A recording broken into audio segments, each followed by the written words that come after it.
At dawn, a message from Washington lands on the table. 48 hours. Hand over 60% of Burkina Faso's gold and oil, or lose dollar access and face clawbacks. No meetings, no appeals. By night, President Ibrahim Traoré answers with his own line in the sand.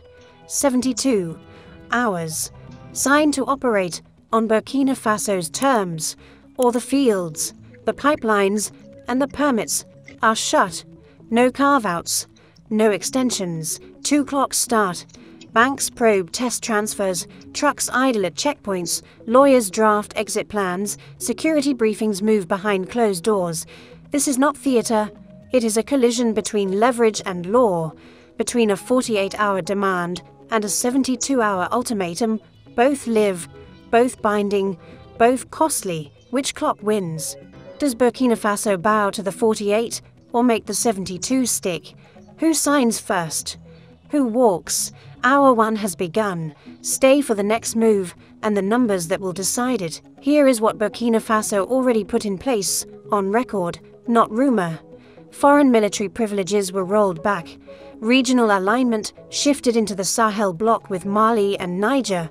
Mining policy under Ibrahim Traoré tightened. Permits re-examined, non-compliant operators removed, and priority gold assets moved under state control. Export oversight was centralized. Site security and IT access were brought under national authority. These aren't headlines. They are switches already flipped. That is why the 72-hour order hits with force. The tools exist. The chain of command exists. When the 48-hour demand arrived, the response wasn't improvised, it was activated. The next moves will be measurable. Who signs, who exits, and who adapts to Burkina Faso's terms. Now we enter the corridor where law, cash flow, and will collide. 6 o'clock. The order is live. Ibrahim Traoré doesn't issue a speech. He signs, stamps, and the clock begins. 5 directives. Clear, unmistakable. Freeze exports. Audit every mine. Replace foreign security. Seize control of IT. Move the data home. Within minutes, courier teams carry sealed packets to mining headquarters. Phones ring in Ouagadougou. Operators read the lines. Silence follows. Then the pushback begins. At the first site, an IT manager refuses to hand over server keys. A state officer drops a suspension notice on the desk. Credentials switch hands. Data flows into a secure node in the capital. No shouting, just raw authority. At another site, drones sweep the perimeter. Stockpiles are logged from the air. Trucks are grounded until manifests match the new national format. One convoy tries to push through at dusk. Gendarmes stop it cold. Papers don't line up. The convoy is turned back under escort. By midday, reports stream into the control room. 2 foreign operators comply. 1 hesitates. 1 threatens to pull out. The radio carries the update. Burkina Faso is not seizing equipment, not blocking safe work, but the law is changing now, not later. People listen in courtyards, markets, bus stops, every hour. The 72-hour order feels less like an idea and more like a new reality. This isn't theory. It's enforcement in real time. And the question grows louder: does the system hold, or does it crack before the clock runs out? By nightfall, the counterpressure is visible. A fire flares at a fuel depot, contained quickly, but investigators confirm sabotage.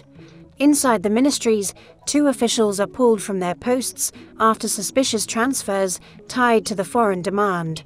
Convoys stall at checkpoints, caught between old contracts and the new national rules. Every move now feels like a stress test, but while disruption spreads, resilience sharpens. Miners guard stockpiles overnight. Village elders open radio channels for direct alerts. Young engineers convert off-the-shelf drones into a live-feed surveillance net. It's rough, but it works. The early warning grid tightens, data flows, and the gaps close faster than they open. Hour 20. The control room lights up with green, yellow, and red markers.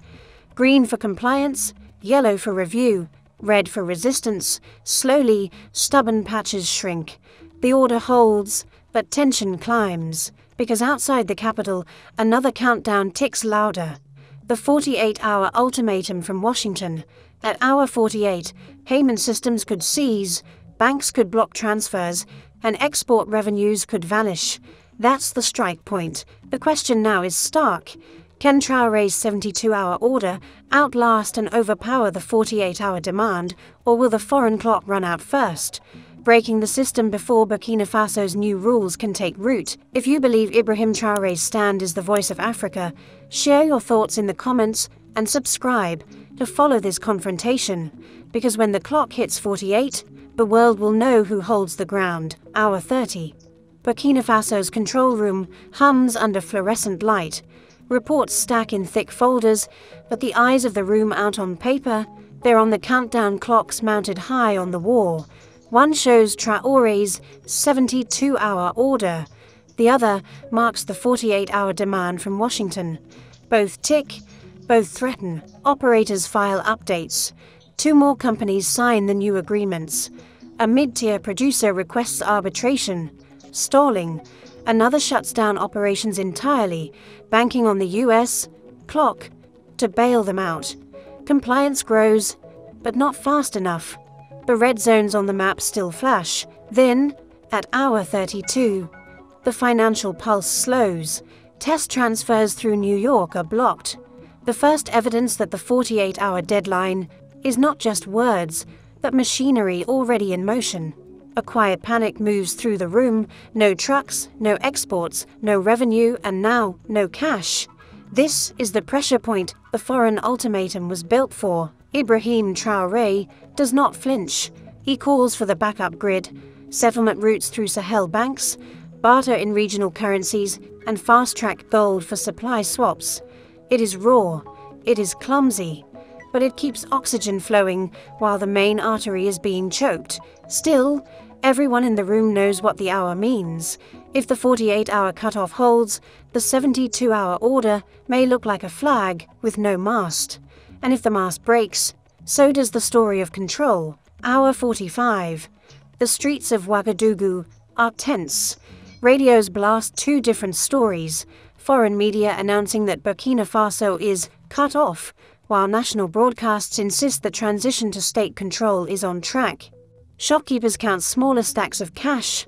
Miners wait for wages. Truckers sit on idling engines. Everyone knows both clocks are almost at zero. At the presidential compound, Ibrahim Traoré meets his advisors. The reports are brutal.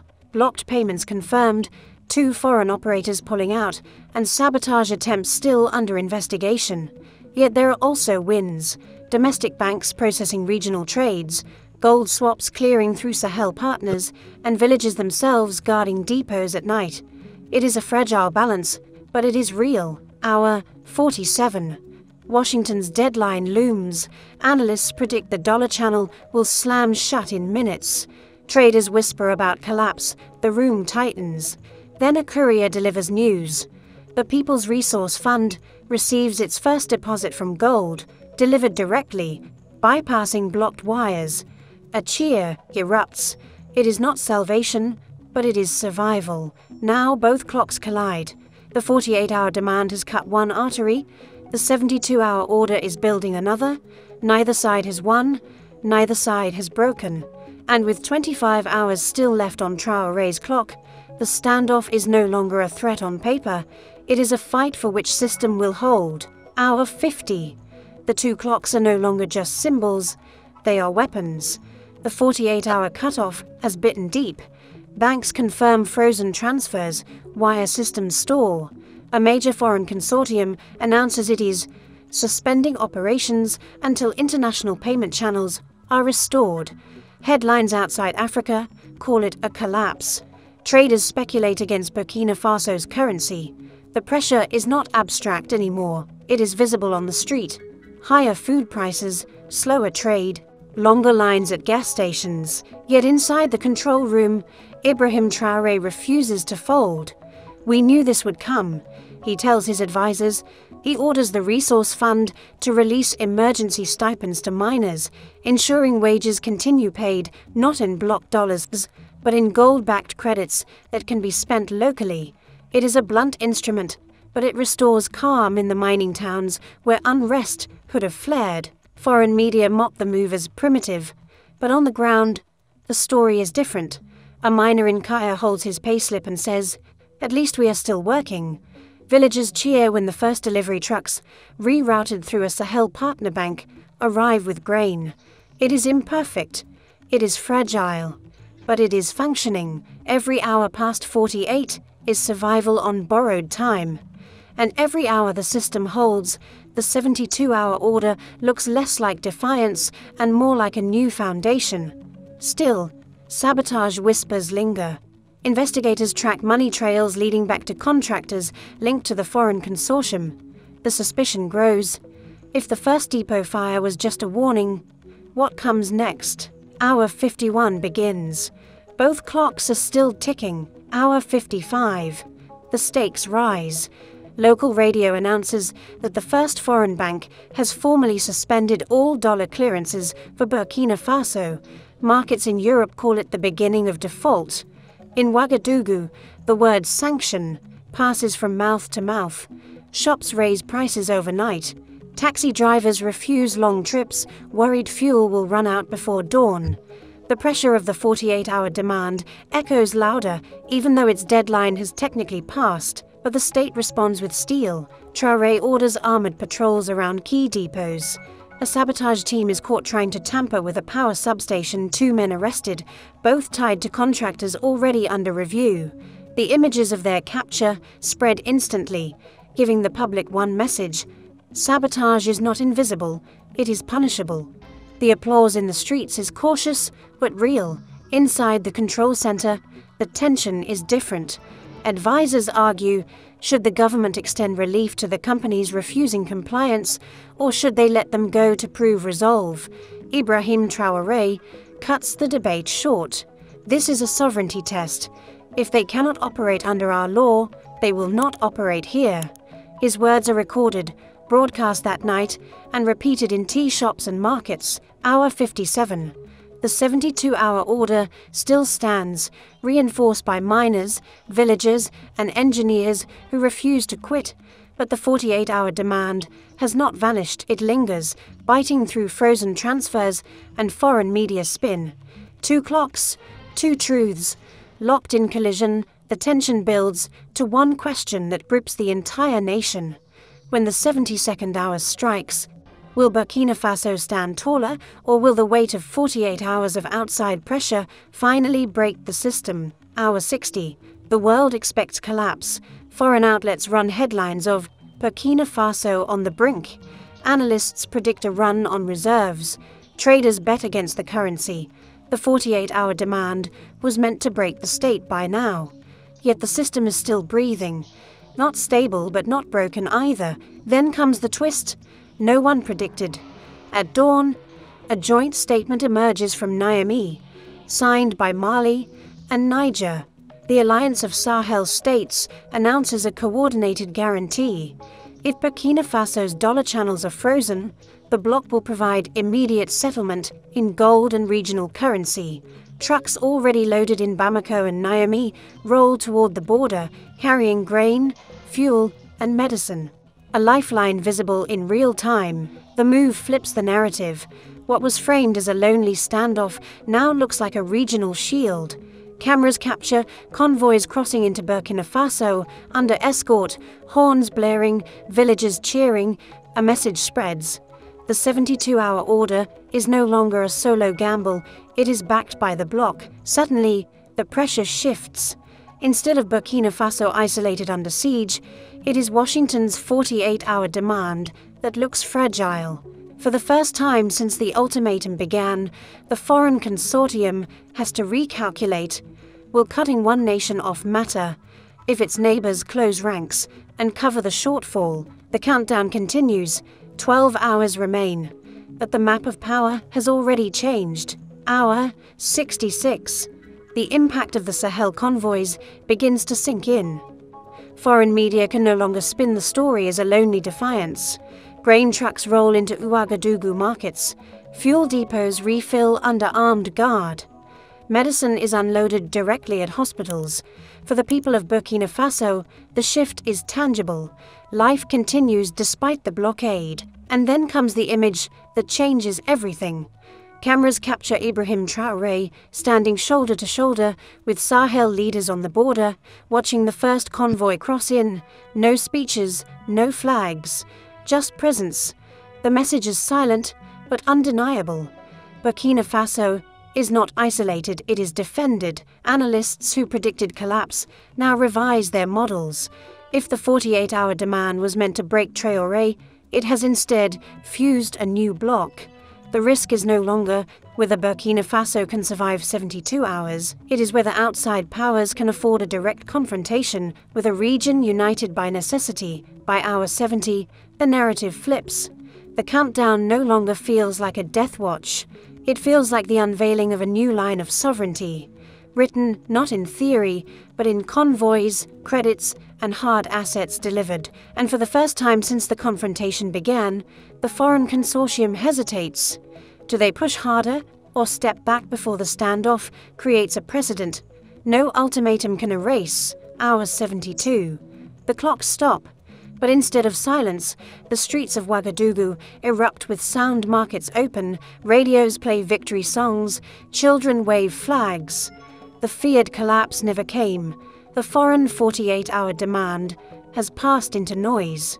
The 72-hour order now stands as law. Ibrahim Traoré addresses the nation simply, "We did not ask for permission to be free. We stood up and we made it real. Our gold, our oil, our land no longer decided abroad. We showed that sovereignty is not theory. It is action, enforced hour by hour, until the day comes when no ultimatum can touch us." For Burkina Faso, the change is more than survival. Wages are paid, convoys roll, villagers guard what is theirs. Across the Sahel, neighbors see proof that unity is stronger than sanctions. Around the world, the image of Africa shifts from dependency to defiance, from silence to voice. This is not just news. This is a page in history. If you believe that Ibrahim Traoré is not only a leader, but a symbol of Africa's awakening, share this story. Subscribe to this channel to follow the journey of a continent that no longer bows its head. God bless Burkina Faso. God bless Africa.